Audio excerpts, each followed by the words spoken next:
Ya, salam jumpa buat semua rekan-rekan yang dikasihi Tuhan.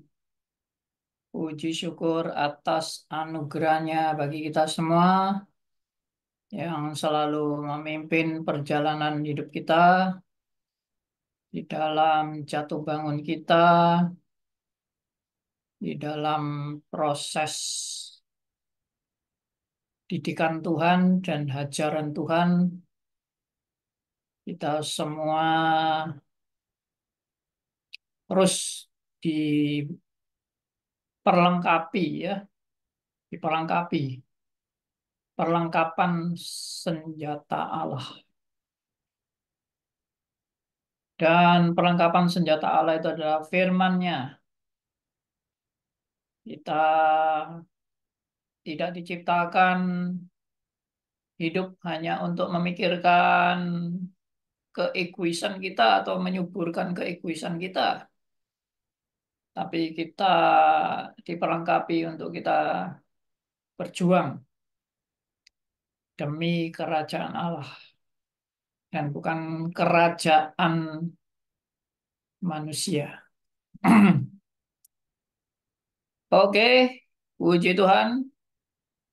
Hari ini kita meneruskan acara obrolan santai dan Q&A.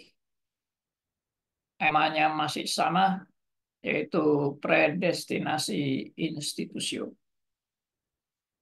Ya, maksudnya membahas predestinasi yang ditulis oleh John Calvin di buku Institusionya. Ya, saya memakai buku terbitan daripada Badan Penerbit Kristen, BPK, dan sudah diterjemahkan ya, dan kita boleh mengupasnya bersama-sama. Oke, baik. Ini sesi hari ini sudah sesi yang ke-41 ya, membahas predestinasi. Dan tak habis-habisnya juga ya kita membahas ini. Cuma justru kita terus diperlengkapi, diperlengkapi, dan diperlengkapi. Baik, kita akan berdoa terlebih dahulu dan kita akan bersyukur pada Tuhan ya. Mari kita berdoa. Kami bersyukur kepadamu ya Tuhan, karena kami selalu diingatkan betapa kami adalah orang-orang berdosa yang tidak layak di hadapan Tuhan. Dan betapa Tuhan begitu mengasihi kami, dan Tuhan begitu sabar terhadap kami, sehingga di dalam perjalanan hidup kami Tuhan terus mau mendidik, mau memperlengkapi, mau mengingatkan, mau menghajar, mau menginsyafkan kami. Orang-orang yang seringkali bebal ini. Kami bersyukur untuk kesempatan yang sangat luar biasa. Kami terus diperkaya. Diperkaya untuk kami makin menyadari kemiskinan kami. Kami dibangunkan untuk menyadari ketidakberdayaan kami. Kami mau serahkan ya Tuhan seluruh pembahasan ini. Kami sungguh bersyukur untuk karya-karya luar biasa daripada anak-anak Tuhan yang Tuhan sudah boleh pakai menjadi berkat bagi setiap zaman. Kami serahkan doa kami dalam satu nama, yaitu nama Tuhan kami Yesus Kristus, Tuhan dan Juru Selamat kami yang hidup sampai selamanya. Amin. Oke, ya langsung aja ya kita buka bahannya. Ya, ini sudah kita bahas yang lalu. Pak Andi, mohon maaf. Apakah boleh saya sebelum boleh tanya sebentar, Pak? Silakan, Pak. Pak, apakah predestinasi itu yang double atau single bisa diterangkan melalui firman Tuhan Matius 25 ayat 31 sampai 46, Pak? Apakah itu bisa menjelaskan seperti itu, Pak? Double predestinasi, Pak. Matius 25 ayat 31 sampai 46 tuh. Terima kasih, Pak. Baik, saya buka dulu ya. Matius 25. Ayat 31 sampai 46. Penghakiman terakhir itu, Pak.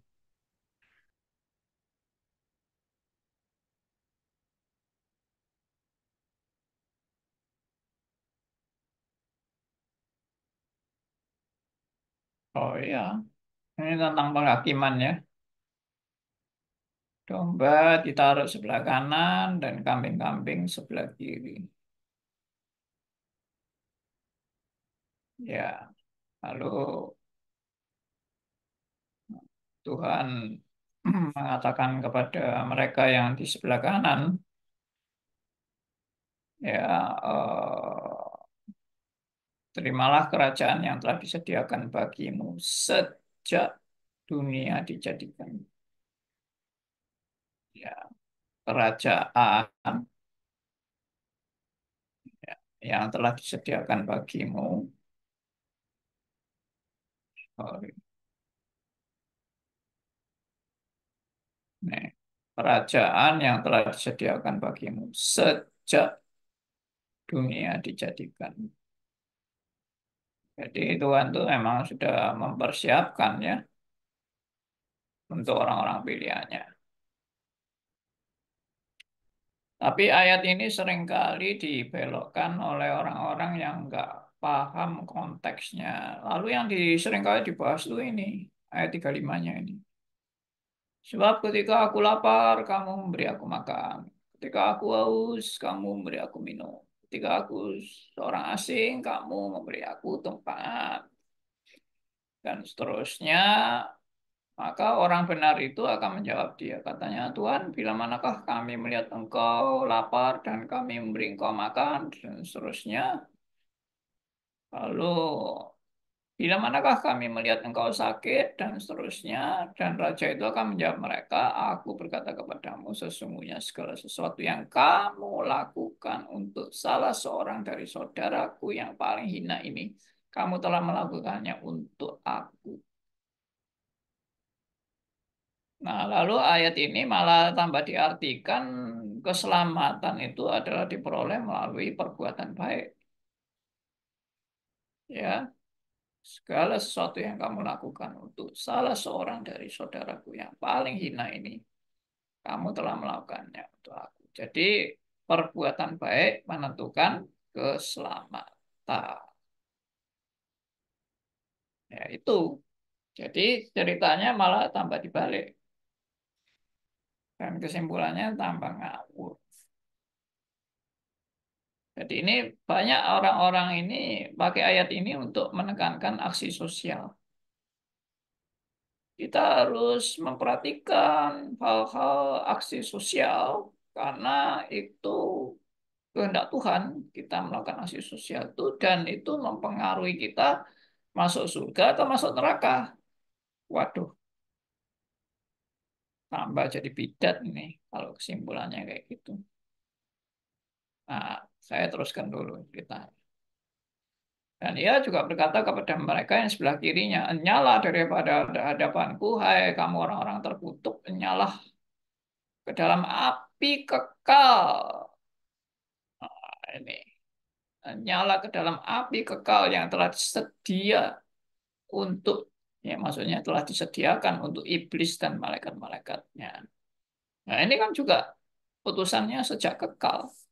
Kalau tadi mereka masuk dalam kerajaan itu sudah disediakan sejak kekal, ini api kekal juga sudah disediakan untuk iblis dan malaikat-malaikatnya dan orang-orang yang termasuk golongan sebelah kiri. lalu rajanya ngomong, sebab ketika aku lapar, kamu tidak memberi aku makan, ketika aku haus, tidak memberi aku minum, ketika aku orang asing, kamu tidak memberi aku tumpangan, dan seterusnya. Lalu mereka pun akan menjawab dia, katanya, Tuhan, bila manakah kami melihat engkau lapar atau haus sebagai orang asing atau telanjang, sakit dan sebagainya di penjara, maka ia akan menjawab mereka, Aku berkata kepadamu, sesungguhnya segala sesuatu yang tidak kamu lakukan untuk salah seorang yang paling hina ini, kamu tidak melakukannya juga untuk aku.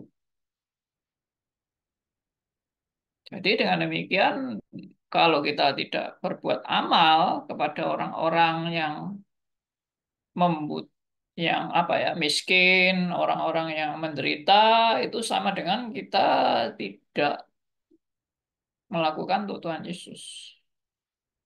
Malah ayat ini dipakai untuk hal yang universal, lalu malah mau menunjukkan bahwa orang yang nggak Kristen pun bisa masuk surga melalui ayat ini.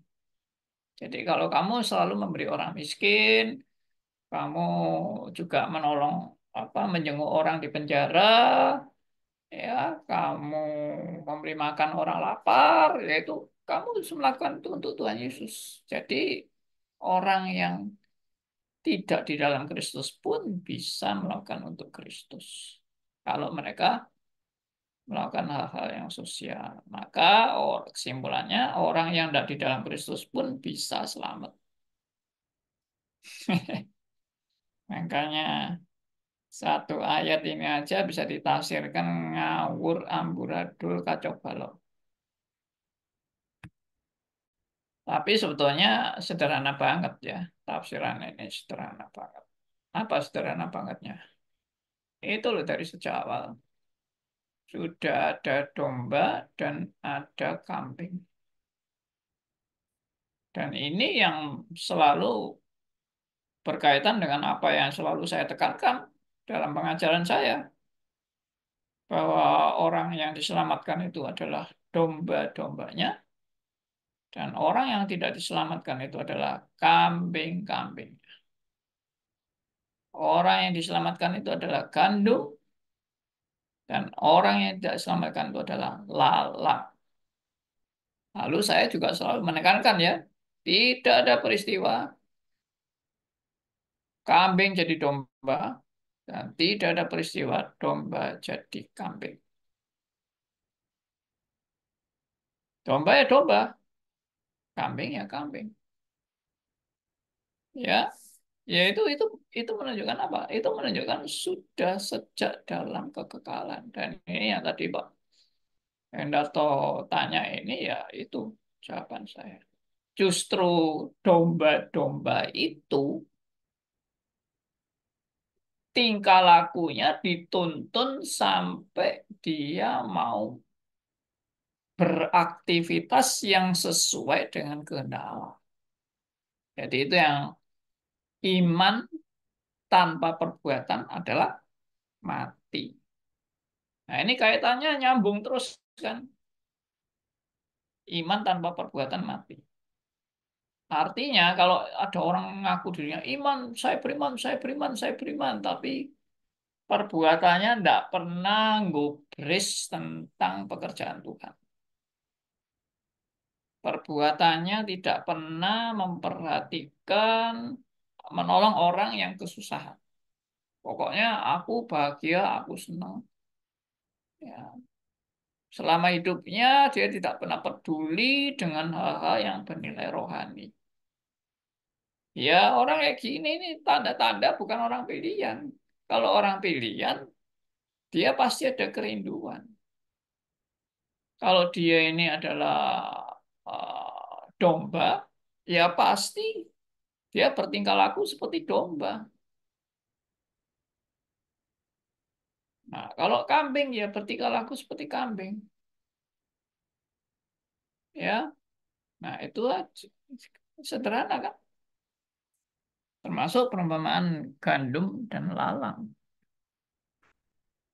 Eh, Oke? Iya Pak, terima kasih Pak. Pak, maksud saya gini Pak, berarti kan eh, dari kekalan sebelum dunia dijadikan itu Tuhan sudah menetapkan ada domba dan kambing, dan domba itu kan, dari domba itu kan Tuhan mengkhususkan untuk di untuk di untuk menerima anugerah keselamatan itu, makanya dia eh, setelah menerima anugerah keselamatan itu hidupnya dalam proses sanctification, yaitu yang dia domba-domba melakukan apa yang diamanatkan oleh Tuhan. Maksud saya gitu. Apakah itu betul, Pak? Nah ya, itu sesuai dengan tadi yang saya jelaskan. Betul, Pak. Ya, ya. Makanya terima kasih, Pak. Yang Begitu. namanya cirinya domba, yaitu cirinya domba itu ya melakukan hal yang dikehendaki oleh rajanya, ya kan? Cirinya kambing tidak melakukan apa yang dikehendaki oleh rajanya. Kenapa? Karena domba itu dituntun oleh gembala yang baik. Sedangkan kambing tidak punya gembala. Gembalanya setan, ya, atau humanisme atau apa gitu. Nah, jadi iman sejati mengeluarkan mengeluarkan apa? Perbuatan yang Perbuatan, sesuai yang diimankan. mengeluarkan perbuatan yang lahir dari imannya. Bukan iman sendiri, perbuatan sendiri. Enggak, perbuatannya itu lahir dari imannya. Nah, kalau ada orang ngaku punya iman tapi tidak ada perbuatan sama sekali, itu namanya iman palsu, iman tiruan. Hasilnya tidak nyata. Nah, itu persis juga dengan perumpamaan pohon yang baik pasti mengeluarkan Buah yang baik. buah yang baik. Pohon yang tidak baik pasti mengeluarkan buah yang tidak baik. Itu simple sebetulnya. Tapi banyak orang bingung di sini. Dengan perumpamaan misalnya pohon yang baik mengeluarkan buah yang baik. Pohon yang tidak baik mengeluarkan buah yang tidak baik. Nah, sekarang kalau dibalik, apakah bisa pohon yang tidak baik mengeluarkan buah yang baik? Ya, tidak mungkin. Itu sama dengan kalau saya kasih perumpamaan beda, misalnya, mungkinkah pohon mangga mengeluarkan buah pisang?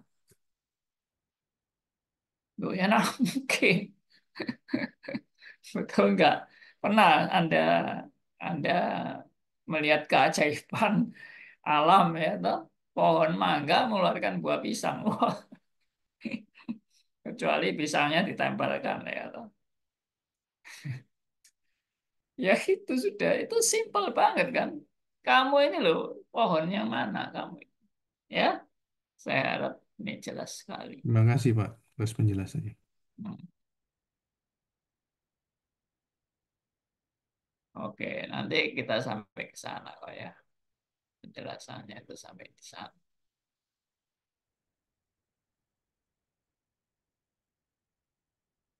Oke, silakan dibaca ini kalimatnya. Boleh saya, Pak? Ya, silakan. Mereka yang dilewati Allah ditolaknya, dan alasannya hanyalah karena ia tidak mau memberi mereka bagian dalam warisan yang melalui predestinasi ia peruntukkan bagi anak-anaknya. Loh, ya. Ini kalimat-kalimat tegas yang ditulis oleh John Calvin ini. Kalau menurut orang yang tidak pernah belajar predestinasi, ini sadis kalimatnya ini. Ya, dilewati Allah. Berarti gak, gak disentuh ya, dilewati gitu aja. Ya, atau tidak dikubris. Ya, memang orang yang dilewati Allah ditolaknya. Dan alasannya hanyalah, ya ini alasannya. Apa alasannya? Kenapa kok dilewati? Alasannya adalah karena ia tidak mau memberi mereka bagian dalam warisan yang melalui predestinasi ia peruntukkan bagian anaknya. Artinya, ya dia tidak mau memberi anugerah kepada yang dilewati itu. Loh, kenapa kok tidak mau memberi? Lah ya, anugerahnya itu tidak disediakan bagi yang dilewati. Anugerahnya itu disediakan bagi anak-anak. Lu Allah kok sadis gitu? Sudahlah, Anda itu kok mau protes sama Allah terus sih. Kalau Allah mau bertindak seperti itu, Anda itu punya hak apa untuk protes? Gitu loh. Istilahnya gini, percayalah, percayalah, Allah itu pasti melakukan yang terbaik menurut maunya Allah. Sudah, itu Anda harus percaya itu. Gitu loh. Ini kayak percaya memang pasrah bongkoan ya. Ya, bahasa Jawa itu pasrah bongkoan, pasrah habis-habisan gitu ya. Sudah enggak pakai tetapi lagi ya sudahlah. Semua yang diputuskan Allah itu pasti yang terbaik. Sedikit pun tidak ada boleh protes sebetulnya. Loh, ini ya apa kondisi kondisi rakyat yang tidak boleh protes kepada kaisar. Itu gambaran kalau Tuhan itu, kalau kaisar memang bisa kaisar lalim ya. Tapi kalau Tuhan itu digambarkan adalah Allah yang benar-benar perfect, sempurna. Anda kok masih mau protes kepada yang sempurna itu aneh. Kecuali Anda menganggap Allah itu bercacat. Kaisar yang bercacat aja ndak boleh protes. Kamu loh kalau protes dipenggal kamu kepalamu oleh kaisar. Zaman dulu ya, zaman sekarang. Zaman sekarang nggak ada, tapi tetap masih ada negara otoriter masih ada. Ya, pemerintah diktator yang masih ada sekarang ini.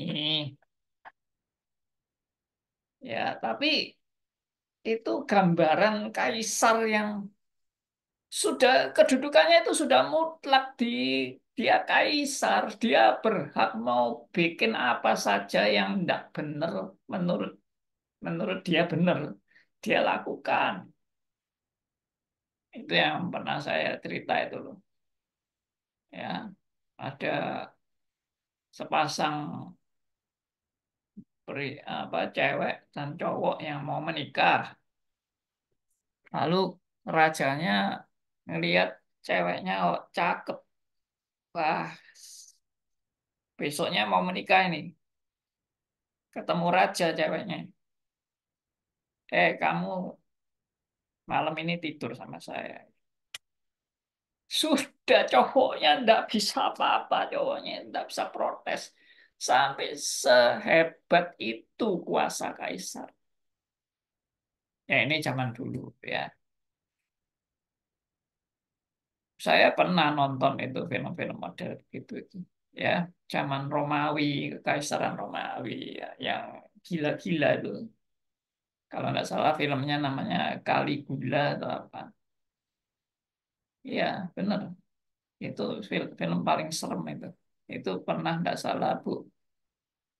Kalau nggak salah Bu Inawati tadi juga sharing itu. Film paling gila itu. Ya, menggambarkan kegilaan manusia. Ya, nah kaisar yang model begitu itu tidak boleh ada yang protes. Sekarang Allah yang maha bijaksana. Loh, you kok mau protes-protes? Ya, Ya itu tadi saya bilang, kecuali Anda nganggap Allahmu itu Allah nggak bijaksana. Allah itu sudahlah, enggak usah diragukan sama sekali keputusan Allah itu. Nah, itu oke ya. Saya harap saudara ini tambah lama tambah, oh iya, jelas gitu loh. Maksudnya sikapku itu apa? Ya harus takluk, harus takluk. Loh Pak, kita ini kan zaman demokrasi Pak. Iya, kalau negara itu kita zaman di demokrasi, ya presiden nggak benar kita boleh protes, ya kan? Bos kita nggak benar juga, misalnya gak digaji atau suruh kerja terus, loh ya protes lah, ya toh. Kalau ini apa orang-orang yang nggak benar kita protes, gitu loh. Ya, tapi gambaran pemerintahan Allah itu enggak kayak gambaran manusia yang banyak kesalahan dan kekurangan yang memang harus diprotes.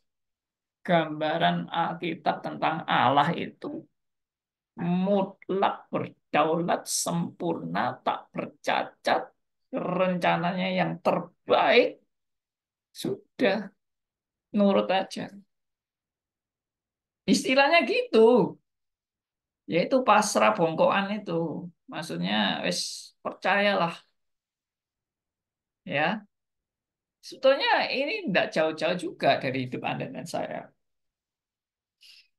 Itu gambaran seperti itu ya, yang pasrah bongkoan itu apa? Gambaran anak dan orang tua. Anak kecil tuh ya, anak-anak besar besar ya, sudah lain ya. Anak kecil ya, itu saya punya cucu ya toh. Saya kalau lihat cucu saya itu ya mau ketawa terus gitu loh. Karena ini gambaran yang lucu gitu loh ya. Dia itu kok bisa pasrah total tuh sama mamanya itu. Nah, nanti mamanya hilang sedikit. Mama, mama, di mana mama? Cari-cari mamanya. Ya, kok bisa ya? Gitu loh. Nah, kayak kehilangan segala-galanya itu. Kalau kehilangan mamanya itu kehilangan segala-galanya bagi dia itu ya. Saya sampai geli ini. Ya inilah gambaran pasrah total tuh kayak gitu ya. Dia percaya mutlak mamanya itu yang terbaik buat dia. Nah, meskipun mamanya ya tetap manusia yang tetap ada kelemahan, ada kekurangan ya toh. Tetapi dia itu percaya mutlak habis-habisan. Ya, ya itulah. Itu gambaran kan, gambaran pasrah total gitu loh. Karena saking percayanya. Loh, sekarang saudara sama Allah itu saudara benar-benar saking percayanya enggak saudara itu. Kalau saudara betul-betul sudah mutlak percayanya itu sudah habis-habisan, ya sudah enggak usah tanya. Amin aja. Nah, ini bukan ngajari orang enggak usah mikir. Mikirnya itu justru mikir yang benar, yaitu mikir tadi itu. Allah itu sempurna, Allah itu tidak ada cacatnya, Allah itu tidak mungkin salah, Allah itu keputusannya pasti yang terbaik menurut standar Allah. Anda itu loh standarnya apa?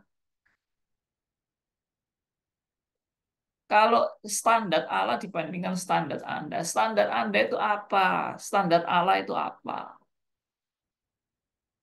Udah toh, nyerah toh, gitu loh. Ya, saya waktu kecil misalnya sering, bukan sering sih, sekali-sekali gitu main catur ya toh sama sama orang tua saya ya main catur. Saya sih ya senang main catur tapi saya enggak. nggak terlalu mau tergila-gila ya, ya main-main. Tapi bolak-balik main, bolak-balik kalah. Ya karena apa? Standar berpikir saya dibandingkan standar berpikirnya papa saya ya jelas beda jauh sama saya waktu itu masih umur 6 tahun, 7 tahun ya toh.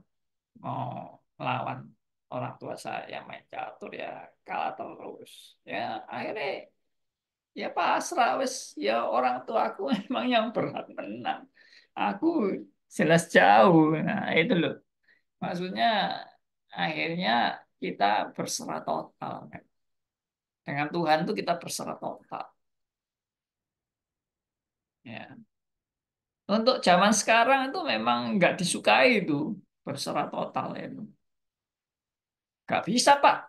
Kita ini kan bisa mikir Pak. Kita ini kan punya logika Pak. Kita ini kan bukan robot Pak.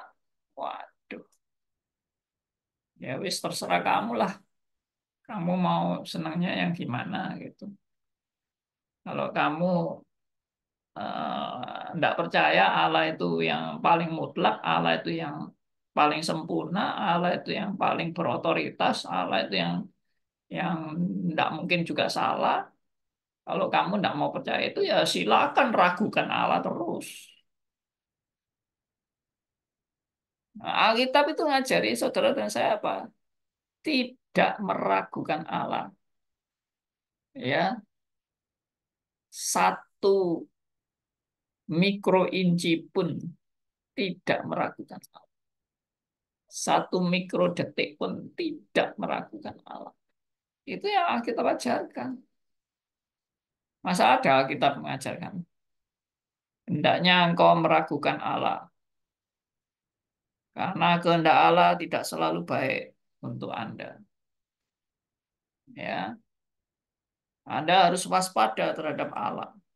Karena Allah itu bisa merusak hidup Anda. Ya, tidak ada kan kalimat-kalimat yang mengajak Anda untuk meragukan Allah. Ya, kalau meragukan iblis, ya harus itu meragukan. Meragukan Allah tidak ada. Pasrah total. Tapi ingat loh ya, pasrah total itu bukan ngawur loh ya. Lalu banyak orang-orang ekstrim. Pasrah total. Sakit. Tak usah minum obat. Ya, nah itu saya dulu. Saya dulu diajar gitu. Sakit, tidak usah minum obat. Pokoknya pasrah total sama Tuhan. Tuhan itu pasti baik buat saya. Jadi sakit, gak perlu obat. Pasti sembuh. Ya, itu ngawur. Itu bukan pasrah total tuh. Ngawur. Ya, ngawur dan sesat. Tuhan sendiri loh ngajari kita untuk bertanggung jawab memelihara tubuh ini. Ya, Tuhan juga menyediakan dokter buat kita. Ya, bukan tidak percaya sama Tuhan, percaya, tapi Tuhan juga tidak pernah memperlakukan kita sampai seperti model kadrun ngawur-ngawur itu. Ya, oke, harap jelas. Ini kalimat-kalimat berikutnya ini hampir sama semua, ya. Tapi lihat, ini tambah lama tambah tajam. Silakan dibaca berikutnya. Eh, Pak. Ya. Bagaimana selanjutnya mereka yang tidak mau menerima bahwa ada orang yang ditolak Allah itu dapat lolos dari ucapan Kristus. Setiap tanaman yang tidak ditanam oleh Bapakku akan dicabut. Matius 15:13. Iya. Wah, ini tajam banget ya. Ini tajam banget, saudara. Saudara mau protes sama penolakan Allah itu ya. Allah kok menolak? Ya, kita protes. Allah kok menolak? Allah itu tidak boleh menolak. Allah itu seharusnya menerima semua orang. Wah, ini Matius 15 ayat 13 ini sudah tidak bisa dipungkiri sama sekali. Setiap tanaman yang tidak ditanam oleh Bapakku akan dicabut. Loh, Berarti ada tanaman yang ditanam oleh Bapak, ada tanaman yang tidak ditanam oleh Bapak. Itu sudah di dalam penetapan juga. Masih mau protes lagi dengan kebijakan Allah yang berdaulat sepenuhnya.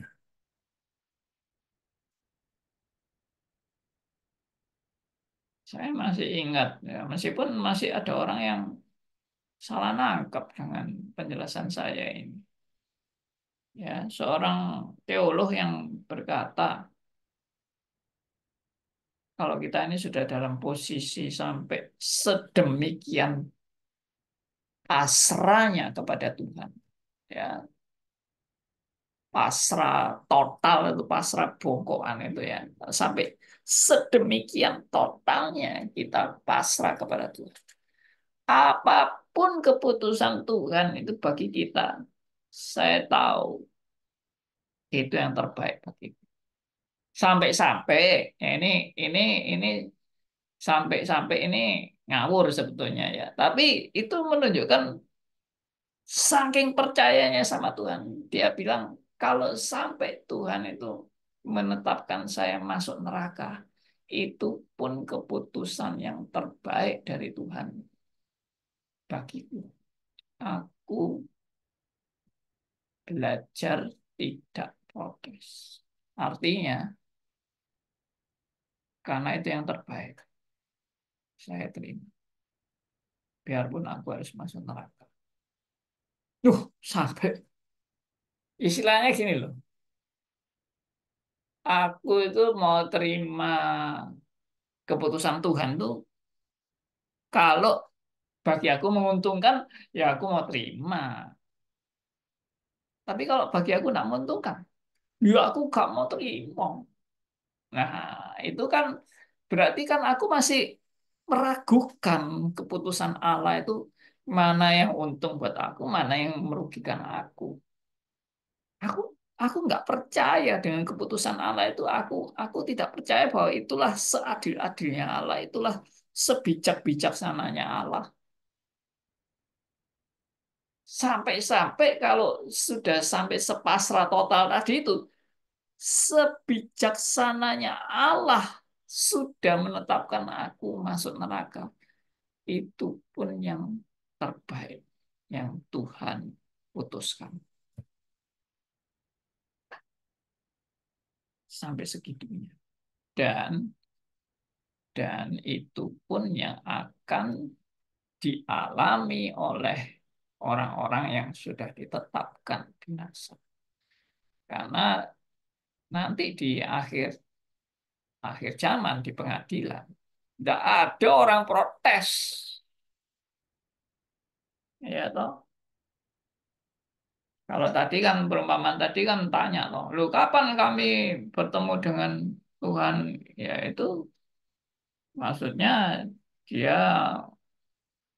dia istilahnya kayak nggak paham tentang apa yang dia lakukan itu nggak benar gitu loh. Dia ingin penjelasan toh, ya dijelaskan ya bahwa kamu itu melakukan kepada orang-orang seperti itu, ya kamu tidak melakukan itu, kamu juga tidak melakukan untuk saya. Baru sadar bahwa oh tindakanku itu pantas membuat aku memang masuk neraka. Tidak ada protes. Setelah dijelaskan itu kan tidak ada protes, ya bahwa ya kamu pantas. Dan orang-orang yang masuk neraka juga sadar, ya memang aku pantas, pantas untuk dihukum dalam hukuman kekal. Sebetulnya kita semua ini pantas untuk dapat hukuman kekal, betul nggak? Ya betul lah, ya. Saudara dan saya ini pantasnya apa? Diselamatkan atau dimasukkan neraka? Dibinasakan, Pak. Dibinasakan di neraka, pantasnya kita di situ. Jadi kok Anda kok protes saya masuk neraka? Lu nggak usah protes, itu yang memang cocok. Untuk saudara dan saya itu cocoknya itu di neraka. Jadi nggak bakal protes sebetulnya. Ya itulah yang memang sepantasnya yang aku terima. Dan Allah berhak menetapkan itu. Tapi kalau sampai aku diselamatkan, justru aku itu nggak pantas diselamatkan. Kalau aku binasa itu aku pantas binasa. Tapi kalau aku diselamatkan tuh aku nggak pantas diselamatkan.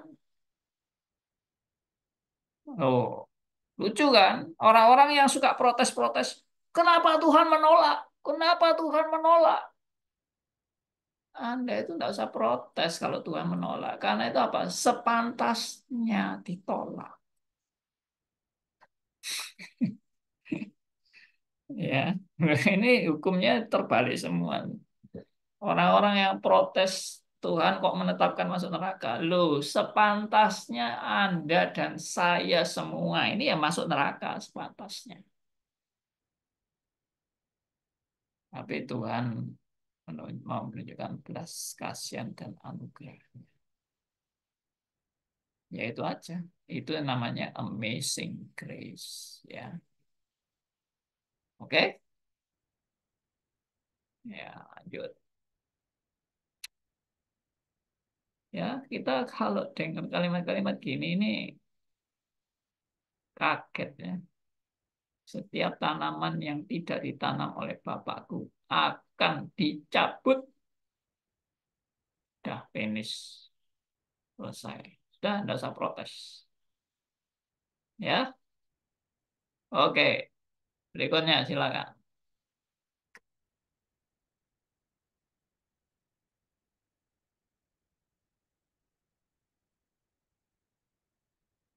Sorry, Siapa? Pak. Saya Ya, Pak. silakan.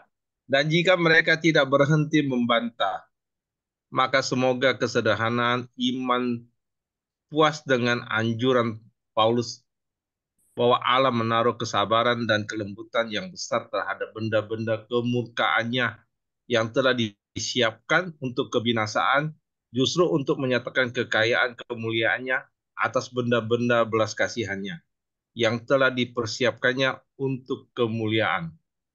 Nah, ini juga double predestinasi.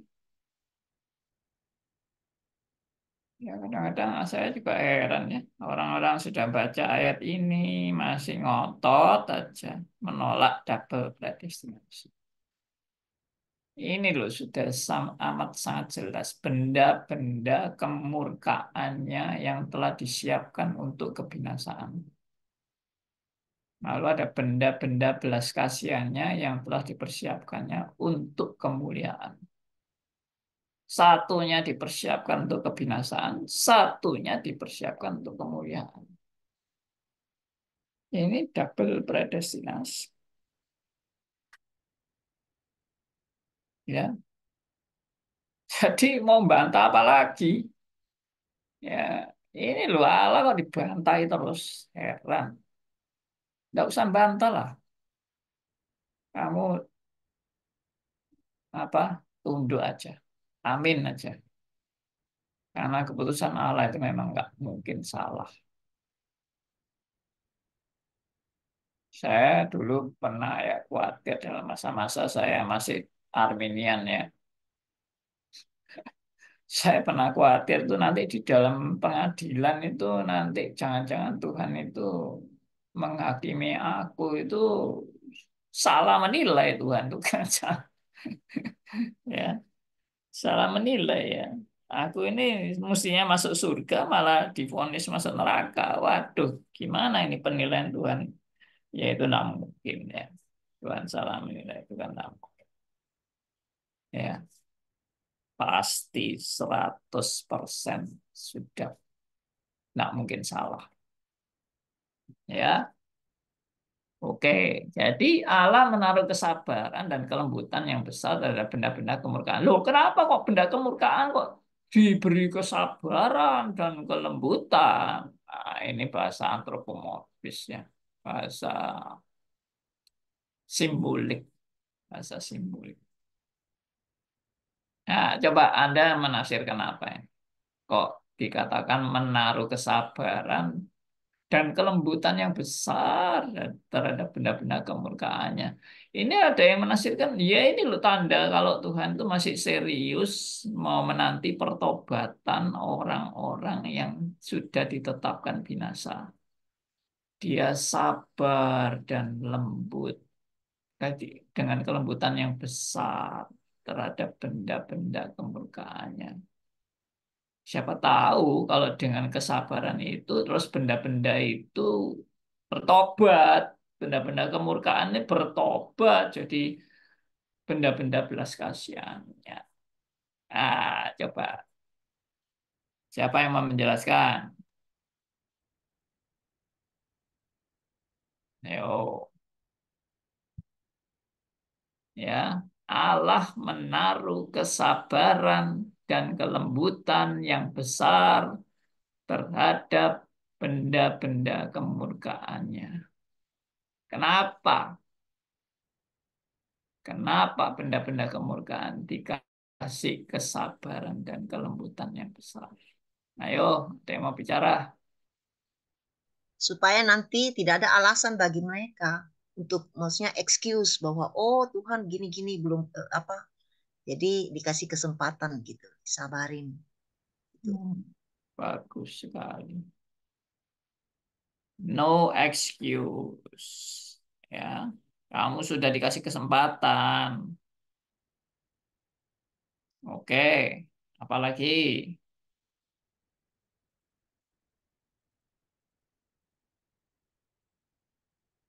Yang maksud Pak Andi, kesempatan siapa Pak Andi? Yang diberi kesempatan siapa Pak Andi? Enggak, maksudnya itu menaruh kesabaran dan kelembutan yang besar itu kan maksudnya kamu itu loh bukan karena tidak ada kesempatan terus kamu binasa. Kamu tuh sudah banyak kesempatan, tapi kamu yang tetap memilih jalan kebinasaan loh. Nah, itu maksudnya kesempatan tadi buku ini ngomong Tuhan sudah kasih kesempatan. Gitu. Gimana? Coba ada yang ini. Mungkin menurut saya mungkin Tuhan bisa memakai sesuatu yang tidak enak Pak untuk orang-orang pilihannya dia untuk menjadi orang yang enak gitu maksudnya. Jadi Tuhan bisa bisa bisa memakai seperti ya Pak, ya, memakai bangsa-bangsa yang jahat untuk menjadi Israel supaya Israel bertobat gitu apa gitu Pak. Saya kasih itu saja Pak. Bisa memakai orang-orang jahat, orang-orang seperti ini untuk kemuliaan orang-orang pilihannya Pak. Apa gitu Pak? Ya, Sangat bisa. Jadi Tuhan itu masih mau menggunakan. Jadi ini kalimat simbolik sebetulnya ya. Bahwa Tuhan itu istilahnya ya masih mau pakai lah benda-benda kemurkaannya itu mau dipakai untuk menggenapi rencananya. Ya, dalam rangka menggenapi rencana. Yaitu yang disebut dengan menaruh kesabaran dan kelembutan yang besar. Jadi tidak langsung dimusnahkan gitu kan. Ya masih dipakai. Ya, tapi ya sudah, kamu itu sudah dipersiapkan untuk binasa. Dipakai, tapi tapi tetap dipersiapkan untuk binasa. Tapi sebelum binasa, ya dipakai dulu. Ya kayak lalang itu. Lalang dan gandum. Tidak dicabut langsung kan lalangnya. Tidak boleh. Jangan dicabut, jangan dicabut. Biarin. Bertumbuh gandum dan lalang bertumbuh bersama. Gak, lalangnya jangan dicabut dulu. Belum waktunya dicabut. Nanti dicabut kalau sudah waktunya. Ya sudah, baru nanti dipisahkan. Ya itulah kesabaran. Demi apa? Ya demi kepentingan gandum. Kalau lalangnya dicabut, gandumnya sekalian ikut tercabut. Jangan, biarin aja tumbuh. Ya, nah itu yang dimaksud dengan kesabaran itu. Ya, unik loh cara bekerjanya Tuhan. Kalau saudara dan saya kan langsung mau dihabisin aja nih. Ah, ini sudah tidak ada gunanya. Habisin aja. Ya, kalau Tuhan masih mau dipakai. Apa-apa. Itu mau saya pakai. Oke. Kalau ada pertanyaan silakan ya. Saya lanjut terus saja. Tambah lama tambah sadis. Penegasan double predestinasi. Oke, berikutnya silakan. Siapa mau baca? Baca, Pak. Dengan berbagai cara, orang-orang yang tolol bertengkar dengan Allah. Seakan-akan mereka menganggap dirinya berhak untuk melancarkan tuduhan-tuduhan kepada Dia. Nah, ini yang tadi saya bilang. Ya, John Calvin bilang orang tolol. Orang tolol bertengkar dengan Allah. Ya, seakan-akan mereka menganggap dirinya berhak untuk melancarkan tuduhan-tuduhan kepada Allah. Yaitu yang tadi saya bilang. Allah itu loh kok kamu curigai. Allah itu loh kamu. Kalau kamu kok kamu tuduh sebagai Allah yang tidak adil, Allah yang apa tidak benar, Allah yang diktator. Sudahlah, nyerahlah. Kamu itu orang ciptaan, kok gaya-gaya mau protes, gaya-gaya mau menasihati Allah. Kamu tuh siapa? Ya. Nah, kalau kita ada gambaran yang digambarkan beberapa teolog ya tentang diskusi Ayub itu, ya Ayub apa kitab Ayub. Nah itu kan pada akhir akhir episodenya itu kan Tuhan kan istilahnya Ayub itu istilahnya di apa itu dihajar oleh Tuhan. Ya toh kamu itu siapa, kamu itu mau protes kepada Allah? Ya? Di mana kamu berada waktu Allah menciptakan buaya dan sebagainya itu? Di mana kamu berada? Ya, Allah menciptakan kuda Nil dan sebagainya. Di mana kamu berada? Kamu kok mau gaya-gaya protes kepada Allah? Langsung Ayub tunduk, langsung Ayub mengaku, ya saya salah. Ya itu, ojo istilahnya jadi manusia, ojo keminter. Ya, jangan sok pinter kamu jadi manusia itu, sok menggurui Tuhan. Kurang ajar banget. Ya, itu mirip seperti kalau saya dosen, saya punya murid. Ya toh.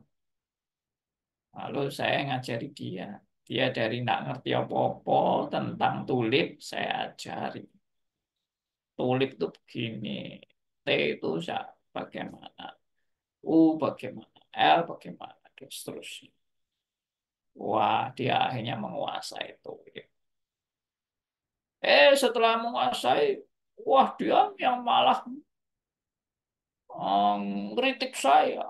Oh, Pak Ade ini harus tahu itu. L itu limited atonement. Pak Ade tidak boleh meragukan. Ya aku yang guyu toh. Loh, orang ini aku yang ngajar. Dia dari nggak ngerti apa-apa sampai mengerti. Sekarang dia yang malah guru ya aku, malah mengata-ngatai aku meragukan yang L dan sebagainya. Ya aku ya ketawa dalam hati, lu itu sopo. Hah? Ya sedikit sombong lah saya gitu. Ya, kalau orang memprotesi saya itu masih ya kita kan sesama manusia sebenarnya. Kalau orang mau memprotesi Allah itu loh yang enggak masuk akal. Allah kok kamu protesi?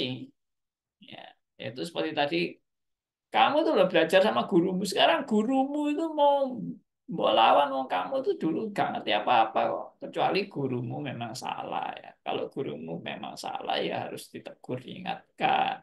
Guru bisa salah, tapi Allah nggak mungkin salah. Yaitu sudahlah, belajar berserah, belajar percaya. Keputusan Allah nggak mungkin salah, nggak mungkin keliru. Double predestinasi, jangan ditolak, nurut aja. Iya toh. Tapi bukan nggak mikir loh ya. Mikir. Nanti kalau Anda ditanya ini, tanya itu nggak bisa jawab. Wah, karo ya aku nggak pikiranku nggak sampai ke sana. Waduh, ya jangan. Kita harus percaya itu dengan bertanggung jawab, ya kan? Ya seperti ini kan saya tadi jelaskan. Kenapa kok kita harus percaya Allah itu secara mutlak? Ya karena Allah itu adalah sempurna, Allah adalah Allah. Tidak seperti manusia yang tidak sempurna. Allah nggak pernah salah. Kecuali Anda punya konsep Allahmu bisa salah. Nah itu konyol. Allahmu itu. Ya, makanya John Calvin agak kasar ya ngomong orang-orang yang tolol bertengkar dengan Allah. Allah itu kok diajak bertengkar. Hah? Itu tahu siapa yang suka ngajak Allah bertengkar? Tahu nggak? Saya pernah ngajar itu. Hah? Siapa yang paling suka ngajak bertengkar Allah? Siapa tahu nggak? Halo, nggak ada yang tahu.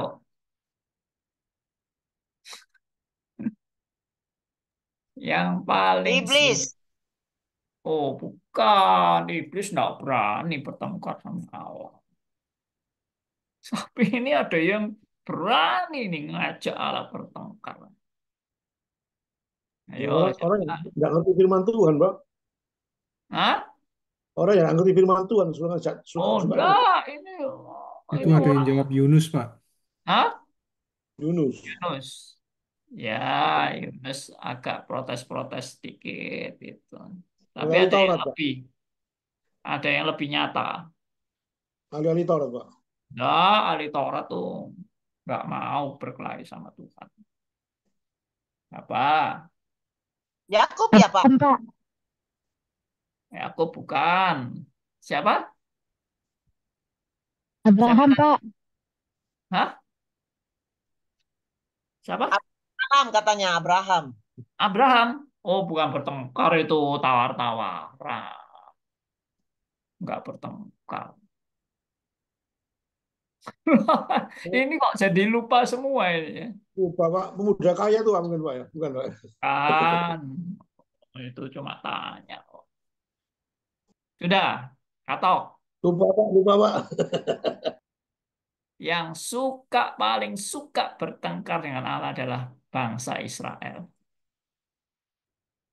Walah, ya Pak, ya dari dulu Pak. Loh, lah iya.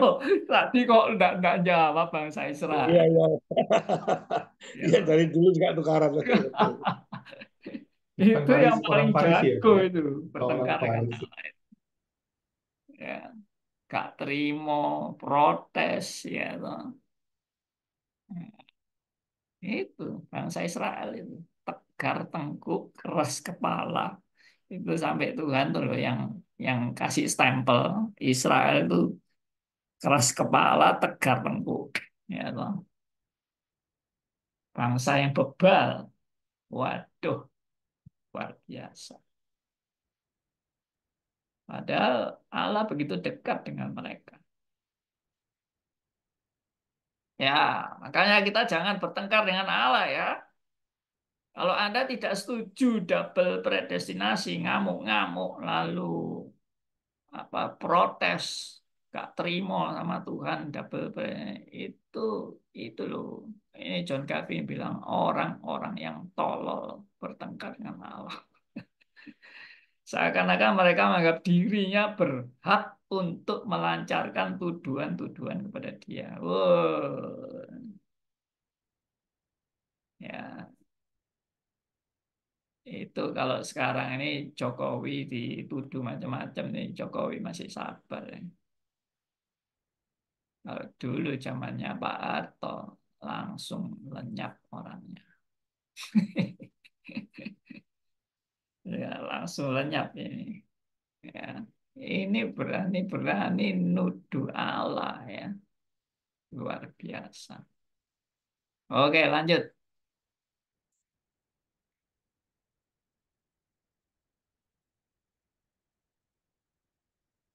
Ini tantangan orang-orang itu ya. Silakan dibaca. Pertama-tama mereka bertanya dengan hak apa Allah murka terhadap makhluk-makhluknya yang sebelumnya sama sekali tidak menantangnya dengan hinaan apapun. Iya, maksudnya gini loh ya. Orang-orang itu kan belum kok sudah ditentukan binasa. Tuhan ini bagaimana? Lah orang-orang itu kan belum memberontak kepada Tuhan. Kok Tuhan itu sudah menetapkan untuk binasa? Oh, mereka itu masih belum nantang Tuhan kok. Kok Tuhan itu belum menghina Tuhan kok Tuhan itu sudah menetapkan mereka dapat murkanya Allah. Wah, Tuhan itu enggak benar. Nah, itu ya. Ini kalimatnya gitu. Dengan hak apa Allah murka terhadap makhluk. Ini tantangan mereka orang-orang tolol itu bertanya tentang Tuhan. Ya, Tuhan dulu. Ya, kok pakai murka-murka sudah menetapkan orang binasa. Kan tidak benar Tuhan itu. Wong orang itu tidak ada salahnya, masih belum ada salahnya. Sudah ditetapkan binasa. Wah, dia jadi pembelanya ya, pembela orang-orang yang bakal binasa.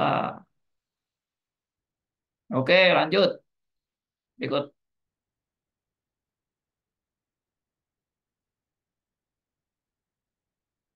silakan. Sebab kata mereka menetapkan kebinasaan bagi orang-orang tertentu menurut perkenanannya itu lebih sesuai dengan seorang Sebenarnya. kesewenang-wenangan seorang diktator daripada dengan hukuman adil seorang hakim. Ya, ini tuduhan kepada Allah. Ya, Allah itu kalau menetapkan kebinasaan, ya menurut perkenanannya itu lebih sesuai dengan kesewenang-wenangan. Allah ini sak, sak maunya sendiri.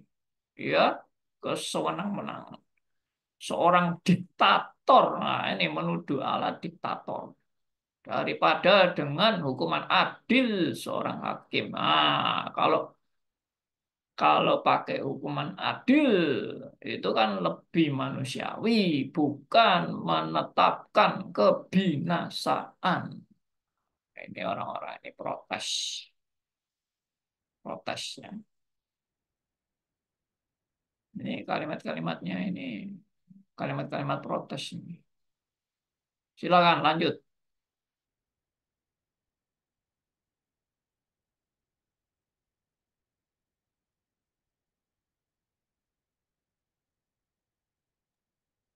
bahwa orang memang mempunyai alasan untuk mengeluh tentang Allah apabila hanya karena perkenanannya saja, tanpa mengingat layak tidaknya mereka. Mereka ditakdirkan untuk kematian kekal. Iya. Jadi mereka itu menuduh Allah seperti itu, ya karena mereka punya alasan.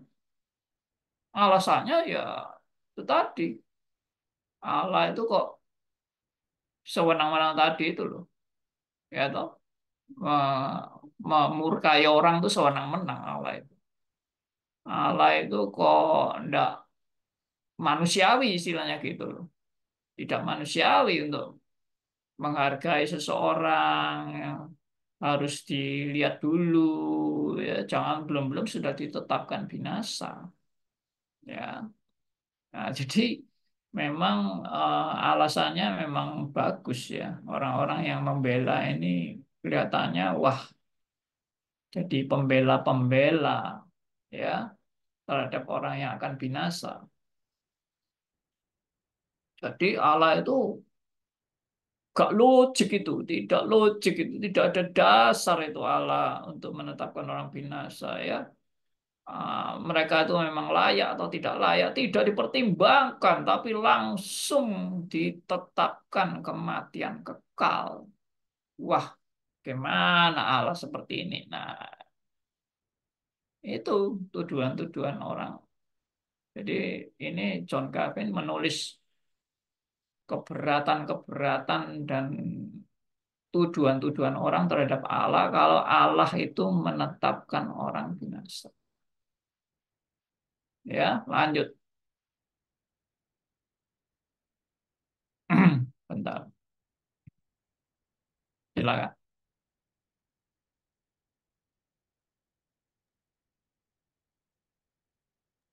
Kalau pikiran semacam ini timbul dalam hati orang-orang saleh, mereka cukup diperlengkapi untuk mematahkan serangannya melalui pertimbangan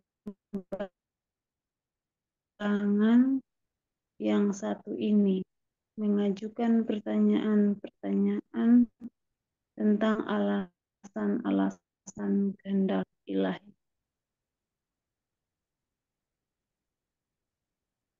Cukup Bapak? Bawahnya. Bapak? Oh, adalah sangat jahat. Ya. Kehendak ilahi adalah sangat jahat. Tentang alasan-alasan kehendak ilahi adalah sangat Iya. jahat. Jadi maksudnya John Calvin ini ya seperti yang tadi saya katakan ya, kamu itu tidak berhak untuk mempertanyakan kebijakan Allah. Tidak punya hak. Kenapa? Ya karena itu kehendak ilahi. Ya, istilahnya kalau Allah sudah punya keputusan, kamu mempertanyakan keputusan Allah, alasan keputusan Allah itu namanya itu kejahatan. Karena apa? Kamu sudah tidak percaya kepada Allah. Ya, jadi kita itu diajar untuk percayalah, sudah percaya. Tuhan itu tidak mungkin salah bertindak. Kebijaksanaannya itu sudah yang terbaik. Dia mau mengambil keputusan siapa yang mau diselamatkan, siapa yang mau dibinasakan. Itu sudah kebijaksanaannya terbaik. Tidak perlu tanya, tidak perlu meragukan. Mempertanyakan itu sama dengan kejahatan. Wah, ini diktator banget. Ya, toh Allah itu diktator banget. Loh, Anda kok ini ya, nggak terima kalau Allah itu diktator. Anda lebih terima Allah itu bisa diajak berunding gitu. Nah, Allah itu mau menghargai ide-ide Anda, ide-ide saya, ide Anda dihargai oleh Allah gitu. Ayo, ayo kita adakan rapat yuk untuk memutuskan manusia mana yang binasa, manusia mana yang diselamatkan. Ya, Allah mau dengar pendapat dari manusia-manusia ciptaannya untuk menentukan kebijaksanaannya, gitu. Anda maunya gitu ya. Tuhan itu perlu nasihat, perlu masukan, perlu pertimbangan dari kita, saran-saran kita supaya Tuhan itu tidak terlalu diktator, semau-mau gue ya. Tuhan tuh pertimbangannya agak manusiawi sedikit apa oh ya. Ya itu. Saya Itu. kok teringat Roma 11 ayat 33 sampai 36, Pak. Nah, Tulis, Bang. itu. Ya, toh. Siapa kamu yang mau menjadi penasihat Allah? Ya loh. Siapa kamu?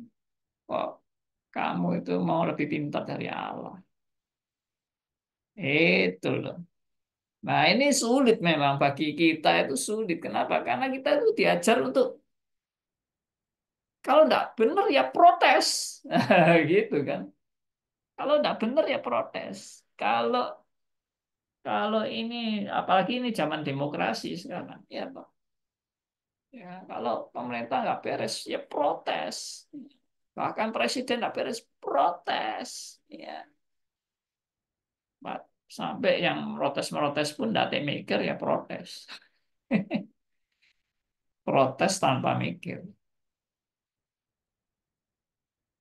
Tapi ini mikir yang salah dan ini justru pemikiran yang jahat untuk meragukan keputusan Allah. Itu yang John Calvin sangat keras terhadap orang-orang yang protes terhadap pertimbangan-pertimbangan Allah. Ya, lanjut.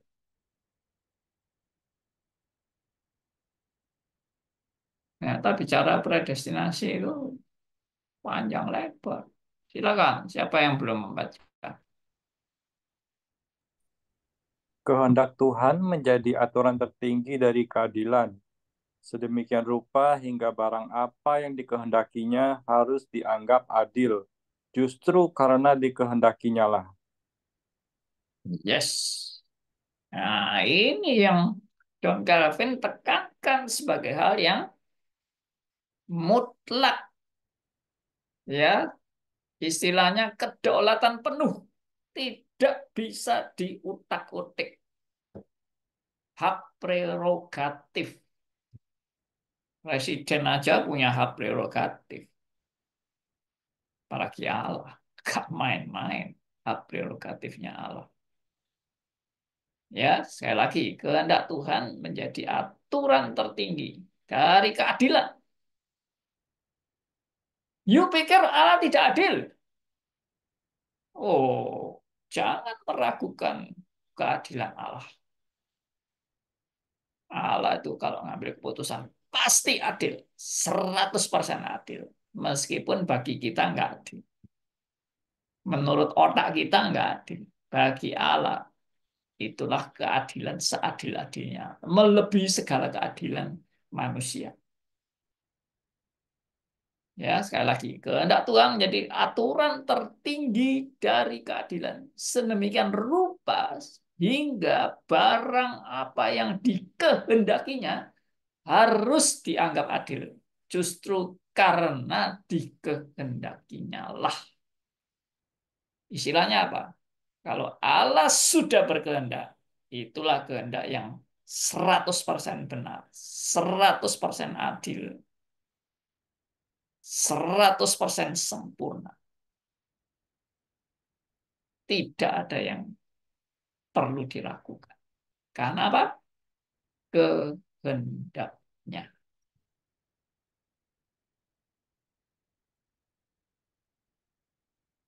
Sudah. Simple sebetulnya. Saudara dan saya diajar untuk percaya kehendak Tuhan itulah yang terbaik. Titik nggak usah protes. Kehendak Tuhan apa? Termasuk menetapkan sebagian orang selamat, sebagian orang binasa. Itu kehendak Tuhan yang terbaik. Nggak usah protes. Ya, ya ini saya nggak tahu orang-orang yang masih sering protes, yang nggak terima dan sebagainya. Lalu yang mengatakan Allah cuma memberi kebebasan. Itu sudah yang lalu ya. Saya sudah counter teori kebebasan, sudah tidak ada lagi kekuatannya. Benar. Coba lihat sesi-sesi sebelumnya ini. Teori kebebasan sudah impoten. Tidak ada kekuatan. Ya, terima. Sudah terimalah. Ini bukan kebebasan, ini penetapan Allah. Ya, kalau Tuhan memberi kebebasan tuh, itu Tuhan itu nggak punya pendirian. Kalau Tuhan memberi kebebasan,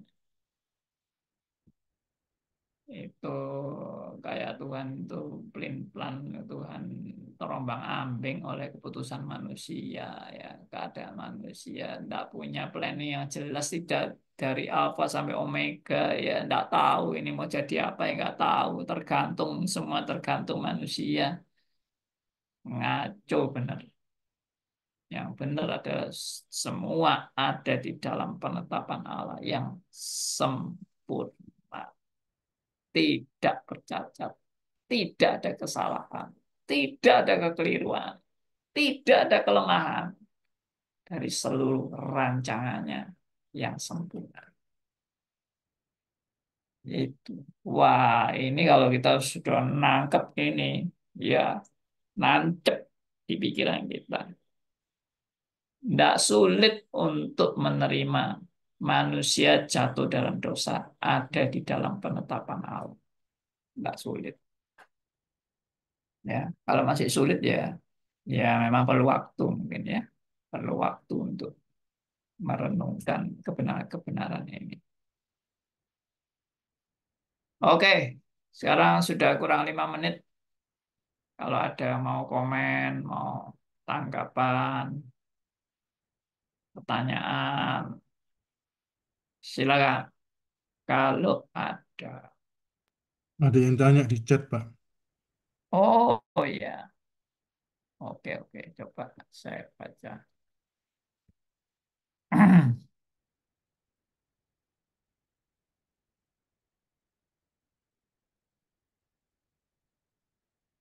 Pak, bagaimana dengan kisah Raja Hizkia yang minta umurnya diperpanjang Tuhan? Oh iya, saya pernah bahas itu ya.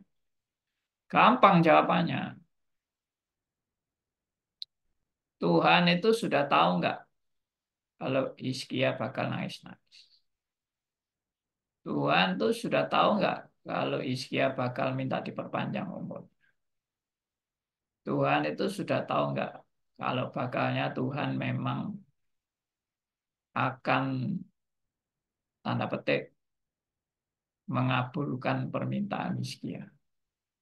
Tuhan sudah tahu nggak? Ya tahu pasti. Jadi sebelum Tuhan bertindak mengatakan Hizkia kamu mati, Tuhan sudah tahu nggak waktu Tuhan bilang Hizkia kamu akan mati. Lalu Hizkia merengek-rengek, lalu akhirnya umurnya Hizkia diperpanjang. Tuhan sudah tahu nggak? Sudah tahu. Tapi sebetulnya bukan hanya Tuhan tahu, karena semua itu sudah di dalam rancangannya. Ternyata melalui perpanjangan umur itu, Hizkia memang eh, apa itu ada di dalam penggenapan rencana Allah bahwa Hizkia itu mempunyai keturunan yang menurunkan Mesias. Ya, siapa keturunannya? Saya kalau secara gini tak ingat namanya. Pokoknya ada. Ya, gara-gara perpanjangan umur itu, keturunan Hizkia itu menurunkan Mesias, silsilah dari silsilahnya itu. Nah, jadi itu kan rancangan Allah, toh, memperpanjang umurnya itu. Hanya perlu Hizkia itu dikasih shock terapi. Kamu akan mati. Gitu. Kenapa perlu shock terapi? Karena Hizkia itu dalam keadaan bahaya. Ya. Jadi itu merupakan peringatan. Orang kalau istilahnya gini ya, kita ini kalau sudah divonis dokter, wah umurmu tinggal sebulan. Terus kita, waduh, doa sama Tuhan ya. Terus, tahu-tahu Tuhan kasih kita perpanjang umur. Tambah 10 tahun. Nah, kalau kita sadar ya, umur kita ini tambahan 10 tahun. Rasanya, wah ini aku mestinya sudah mati ya. Tapi aku dapat perpanjangan umur 10 tahun. Jadi aku itu, pasti sikapku itu kan agak agak beda ya. Sikapku akan beda dengan perpanjangan umur. Nah, itu yang Tuhan.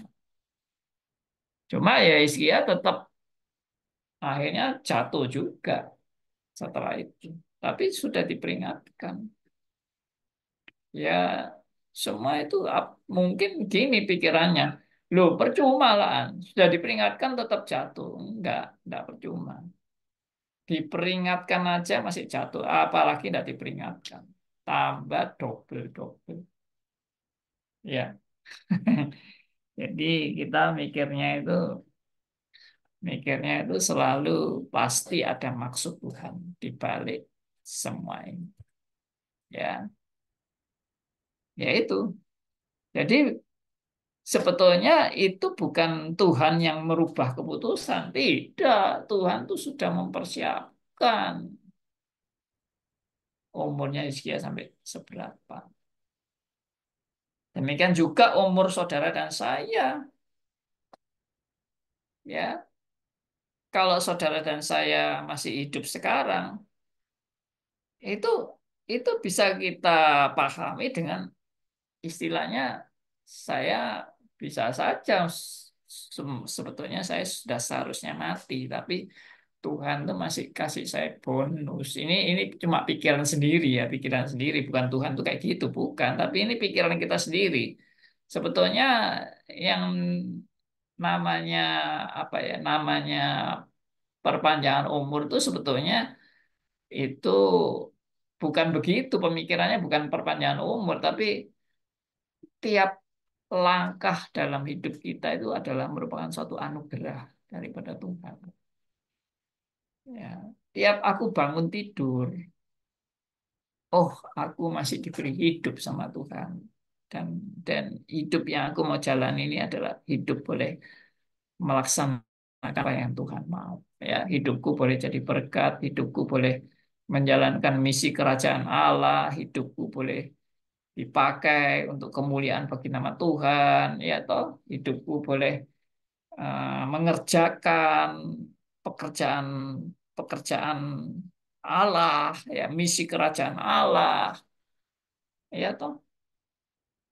Aku juga boleh memberi persembahan untuk pekerjaan Tuhan. Nah, itu kan itu eh, kesadaran bahwa tiap aku bangun itu adalah suatu tambahan hidup bagiku.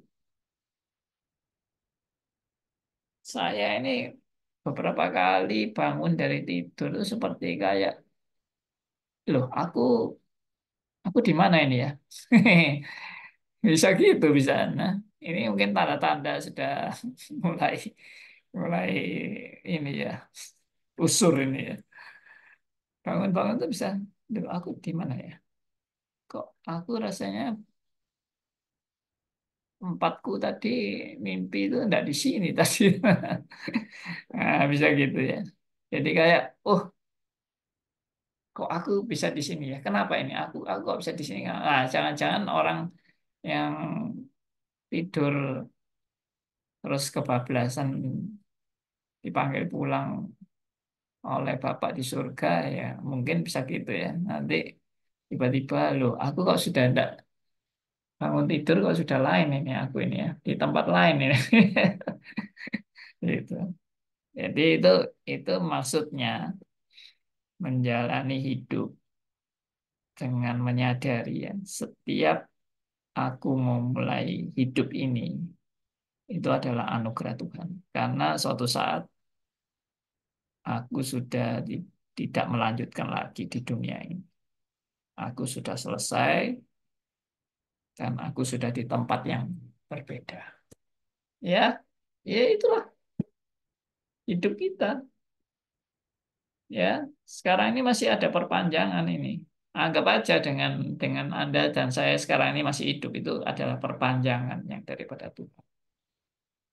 Dengan demikian Anda akan lebih menghargai hidup Anda. Oke? Ya. Baik. Sudah jam 9 lebih ini, saudara-saudara. Kita bersyukur atas anugerahnya bagi kita semua.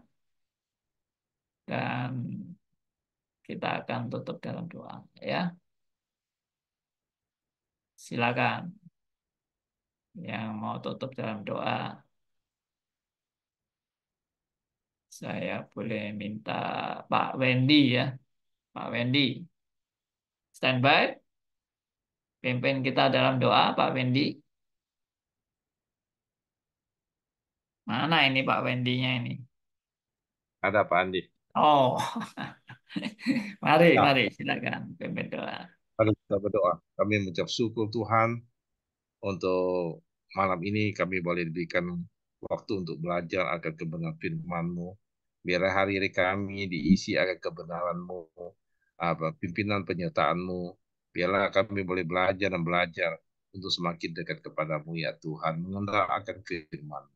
Kami bersyukur juga untuk Pak Andi yang selalu mengajar, uh, mendidik kami untuk bisa pengenalan kami akan firman-Mu, pengenalan akan Tuhan. Terima kasih Bapak, kami serahkan juga malam ini dan istirahat kami, kami serahkan dalam tangan-Mu, juga kepada rekan-rekan juga yang sudah belajar di grup beda ini, biarlah mereka juga mendapat berkat-Mu ya Bapak. Terima Ya. kasih, kami berdoa mengucap syukur hanya dalam nama Tuhan Yesus Kristus. Amin. Amin. Terima kasih Pak Wendy. Terima kasih buat semua Amin. teman-teman. Terima kasih.